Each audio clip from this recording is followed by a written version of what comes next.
Workers' Control and Revolution by Victor Wallis. Part 3. The Politics of Revolutionary Workers' Control. 3 cases. The Russian experience, although the first of its kind, was also the one in which the anti-capitalist struggle came closest to success. We have seen, though, how distant it still was from a genuine victory. The capitalists were politically and militarily defeated, but their conception of workplace hierarchy survived. I just wanted to interject here as a libertarian communist platform to say I basically agree with this. However, what I want to say is this kind of politics is not just about beating the capitalists. It is about that, but it is also, more fundamentally, about building something constructive in the place of capitalism. If we were to defeat the capitalists only to then exercise tyranny over each other, then we will not have succeeded in doing what we set out to do. That is why the building of socialism, for example, needs people to care about things like gender, sexuality and race. These struggles are as much a part of anarchy as the class struggle. I would also factor into that relating to each other in a non-bureaucratic manner. Let's read on. The subsequent trajectories of Italy, Spain and Chile demonstrate almost the exact opposite dynamic. The capitalist class in all 3 cases recovered its position in the most thoroughgoing and brutal form possible, via fascism. But the workers in each case made unprecedented advances which, taken together, go far toward mapping the place of workers' control in current and future revolutions. Italy, 1920. The Italian factory occupations of September 1920 were in some ways more limited than their crisis counterparts elsewhere. They lasted less than a month, during which time a liberal bourgeois government remained in place, and the immediate withdrawal of the workers was based on a compromise. There was no doubt on either side, however, that class and state power were at issue throughout. This was the first instance of factory seizures in a capitalist democracy, and it also gave rise for the first time to the idea that the workers could make the revolution not by bringing production to a halt, the general strike, but rather by taking charge of it themselves. If the short-run scope of the episode remained limited, it was partly because the workers lacked a strategy for going beyond the factory seizures, and partly because of the reluctant patience of the capitalist class in waiting them out. The seizures themselves reflected an ad hoc decision. Although they climaxed more than a year of dramatic advances by the workers, including an election in which the socialists emerged as the top vote-getting party, the immediate occasion for the factory seizures was a lockout. And just for anyone who's not clear on this, a lockout is the temporary closing of a business or the refusal by an employer to allow employees to come to work until they accept the employer's terms. That's what a lockout is. The unity of the workers' direct response was not matched by thoroughness or consensus in their prior planning. As for the capitalists, their patience at that moment was prompted not only by their unwillingness to destroy the factories, but also by 2 contingent factors: a cyclical downturn in the demand for their products, and, in the person of Giovanni Giolitti, a shrewd political leadership at the national level. These factors, however, served only to delay the more fundamental capitalist response. The full reaction began with the fascist takeover of the government in 1922. The connection between Italy's first in the sphere of fascism and its first in the sphere of factory seizures is by no means accidental. The actual experience of the factory seizures constituted a trauma for the bourgeoisie.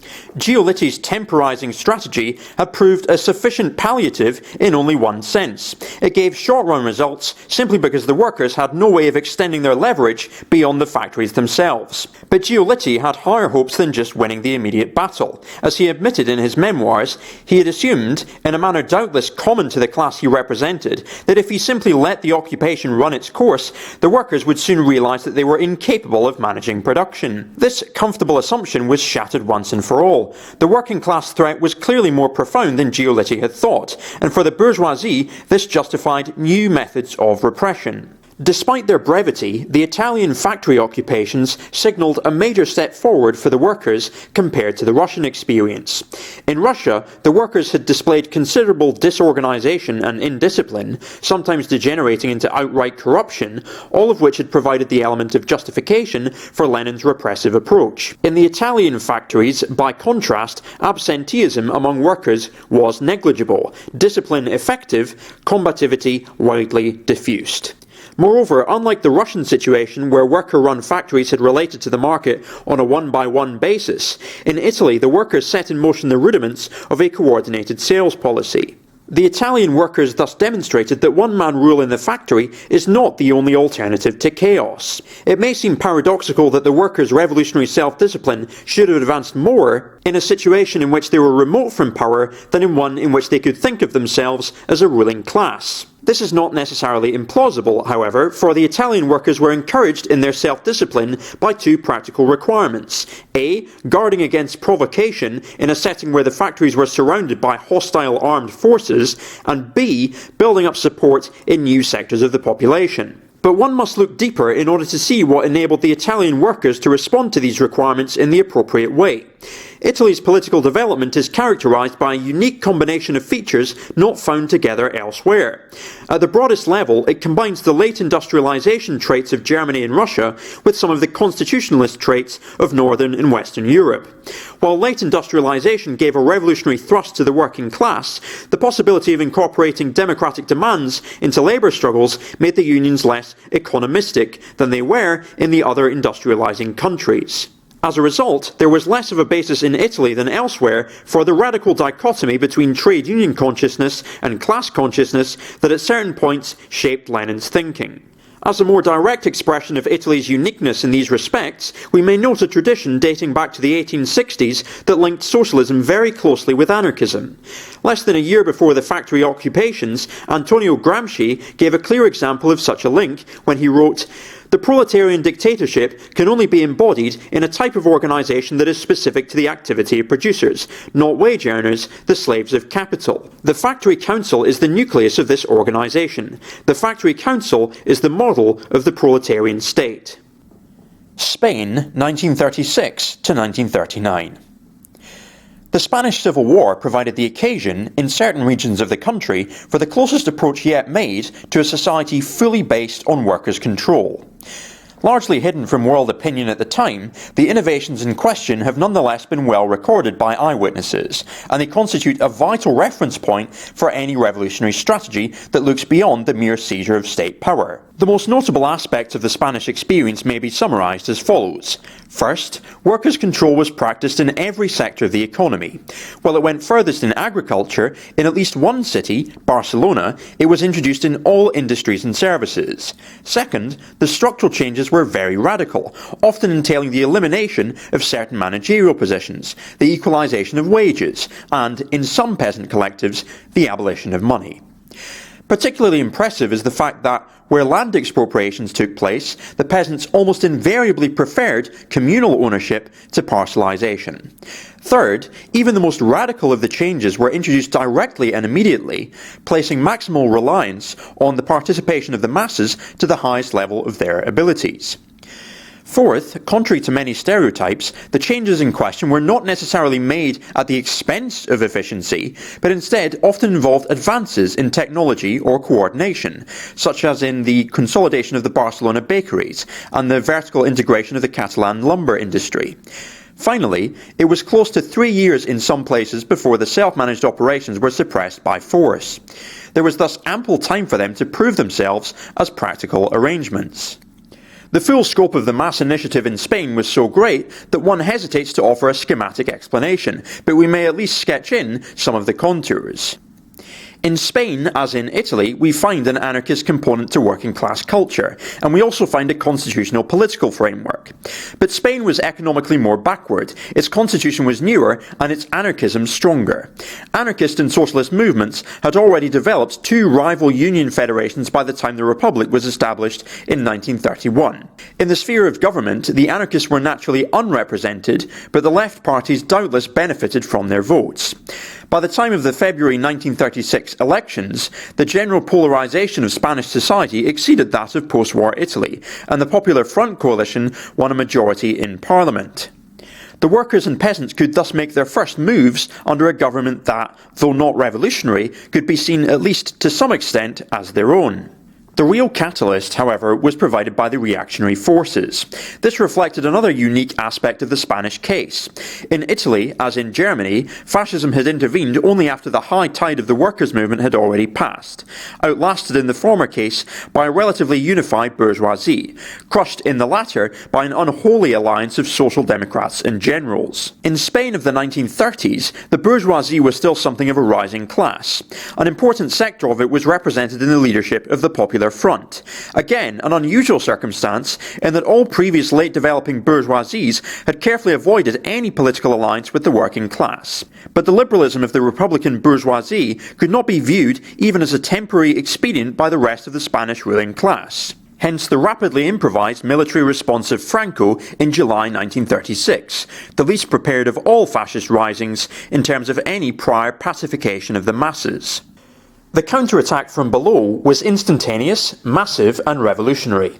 The popular resistance far outstripped anything that could have been organised by the bourgeois republic, but by the same token it involved the immediate implementation of measures that even the most progressive of the governing parties could envisage only for a distant future. The military insurgency had hobbled the Republican power structure, and in so doing had confronted workers and peasants not only with a mortal threat, but also with an undreamed of opportunity. They rushed to fill the vacuum. In a 2-week period they collectivised industries, services and farm villages throughout the eastern half of Spain. With communities now authentically their own to defend, they gave themselves in full force to the military struggle against fascism. The Republican government faced a dilemma. On the one hand, it would have fallen instantly without the popular counterattack, but on the other, it could in no way identify with the social revolution that this involved. So while it gathered some of its forces to resist Franco's nationalist army, it mobilised others to suppress the very movement that had made such resistance possible. The government was to gain a decisive counter-revolutionary success in the Barcelona May days of 1937. The response from the side of the workers and the peasants was ambivalent. Their dilemma was essentially the converse of that of the government. While they were tenacious about preserving their social gains, they were reluctant to aggravate divisions among the anti-fascist forces. At any level above that of their immediate communities, they tended to accept defeat, although this often meant that they were disarmed for the common military effort. To some extent, however, this element of resignation had shown itself even while the revolution was still at the crest of its initial upsurge. A key moment had occurred in Barcelona on July 21st, 1936. The armed workers, having uprooted the bourgeoisie, were offered power by the Catalan president. They declined. As explained by one of their anarchist leaders, "We could have remained alone, imposed our absolute will, declared the Catalan state null and void, and imposed the true power of the people in its place. But we did not believe in dictatorship when it was being exercised against us, and we did not want it when we could exercise it ourselves only at the expense of others." Considering the final outcome of the conflict, it is hard not to view such a statement as either tragic or absurd. But the tragedy or absurdity is compounded by the position of those who did think in terms of state power. For while the anarchists backed the workers but refused to accept their mandate, the communists welcomed a role in the government but used it with even greater insistence than their bourgeois partners to undo the revolutionary gains of the workers. Santiago Carrillo's later Euro-communist position had its roots at the beginning of his career. Already in January 1937 he was saying, as Secretary-General of the Socialist Communist Youth, "We are not Marxist youth. We fight for a democratic parliamentary republic." The practical meaning of such statements was revealed after May 1937, when the Republican government, with communist participation, began the systematic restoration of private ownership in agriculture and industry. This was almost 2 years before the final victory of fascism. The Spanish workers and peasants thus experienced, within the lifespan of the Republic, a compressed and intensified version of what the Russian workers went through after 1917. The rationales, however, were different. Lenin's reservations about self-management had rested, above all, on the question of expertise. In Spain, by contrast, perhaps thanks to anarchism's cultural impact, there was no lack of highly trained individuals ready to contribute their skills without demanding special privileges. The argument for suppressing workers' control was not found in any failures of the workers themselves, but rather in the international situation, a factor that became critical when Nazi and Italian fascist forces intervened on Franco's side. The Soviet Union was the only outside power willing to aid the Republic, but Stalin did not wish to jeopardize his defensive alliance with France by supporting revolution in Spain. If I could just interject here, I would add that for any tankies that say to the anarchists, anarchism failed even when Stalin was supposedly supporting it, that's not true at all. Stalin contributed to the crushing of the revolution, given that he gave aid to the Republican state, which, as we've seen in this essay, in 1937 began the systematic restoration of private ownership in agriculture and industry. So we should be very careful when we talk about this stuff. There's also the fact that if you read Frank Mintz's book on anarchism and workers' self-management in revolutionary Spain, there's a whole chapter on self-management under attack, wherein self-described communists shot anarchists. Let's read on. More generally, the Communist parties argued that the only hope of additional support against Franco would come from portraying the battle strictly as one of democracy versus fascism. For our present purposes, it is enough to make 3 points about this argument. First, the assumption that bourgeois governments might be swayed by such an ideological appeal proved to be totally unfounded. Second, it imposed a major limitation on the nature of foreign working class support, for while thousands of highly politicised workers came to Spain as volunteers, the millions who stayed at home had no reason to see the issue as one of class interest, and as a result stayed aloof from the struggle. Finally, within Spain, the consequences for the workers' and peasants' fighting ability were disastrous. And if I could just interject again, I would add that in the book Ready for Revolution, the CNT Defence Committees in Barcelona by Agustin Guillamon, he describes how the Republican government tried to co-opt the anarchist military struggle against fascism. Anarchist defence committees were subsumed into the state militia, and anarchists were sent into positions where it was more likely that they would be killed. Meanwhile, the higher-ups in the Republican state militia took a proverbial back seat. It was this state militia that was then defeated by Franco. Chile, 1970 to 1973. Salvador Allende's Chile was a direct successor to revolutionary Spain in more ways than one. Electoral stimulus, workers' initiatives, conflicts within the left, decisive foreign support to the right, and crushing defeat. In some ways, of course, Chile never reached the levels attained in Spain. Thus, the Chilean workers and peasants remained for the most part unarmed, and there were no whole regions of the country they controlled.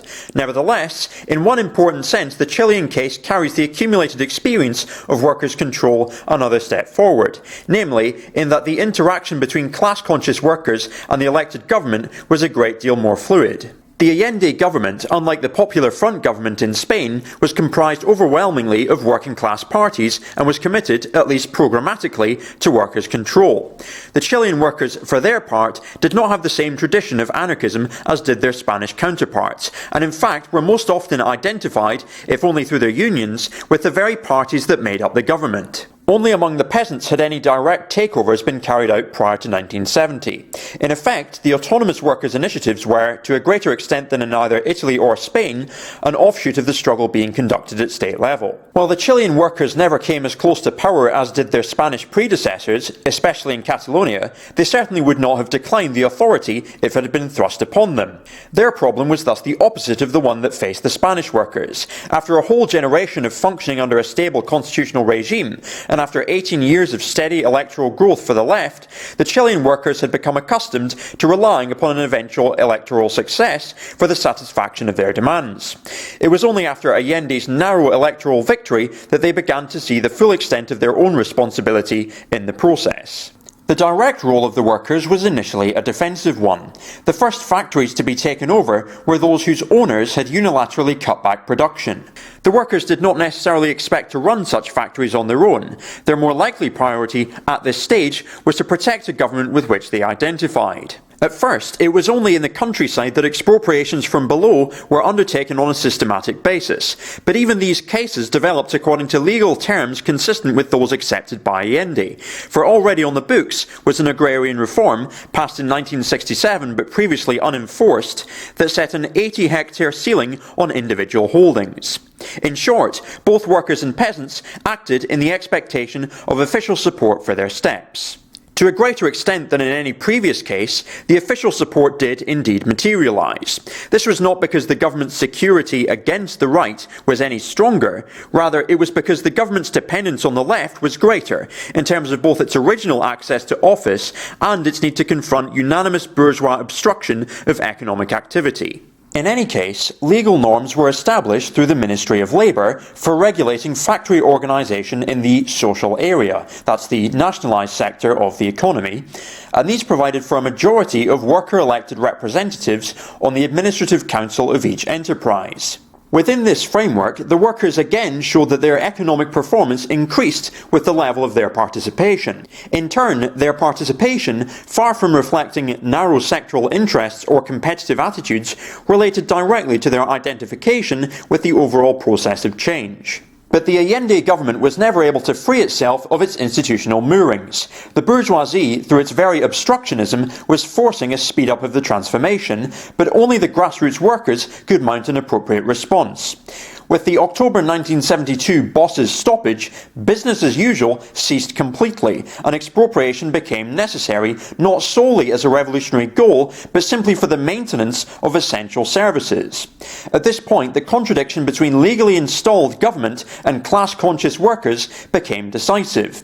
The workers overcame the stoppage and in doing so saved the government, but the government bargained away their victory by agreeing to return seized factories to their former owners in exchange for military guarantees to protect scheduled congressional elections. And if I could just interject here as a Libertarian Communist platform, cases like this are why democratic socialism just isn't enough. Let's read on. The available alternatives will never be fully known. Significantly, however, even a strong defender of Allende's concessions admits that the military at that moment was not yet prepared to launch a successful coup. Thus, from the workers' standpoint, the setback was total. It signalled the end of any official encouragement of workers' control, except an improvised response to the coup attempt of June 1973, when once again many plants were seized. By that time, however, the military already had the initiative, and from then on until the final coup in September 1973, workers in self-managed factories were subjected to systematic shakedowns and intimidation by the armed forces. The government said nothing, but it was powerless in any case. It had made its choice earlier. As in Spain, the workers' initiatives had been blocked from their own side, less wholeheartedly, but no less definitively. Still, Chile had shown that government support for workers' control was at least a possibility. Some sectors of the governing coalition, especially the left wing of the Socialist Party, favoured just such a strategy, though not to the exclusion of a coordinated approach to transition. Within the self-managed factories, the workers with the highest level of participation had no illusions about the sufficiency of their own sphere of activity. Rather, they identified precisely with these political sectors, and thus with an approach that, even if belatedly, had come to see the workplace struggle and the state-level struggle as going hand in hand.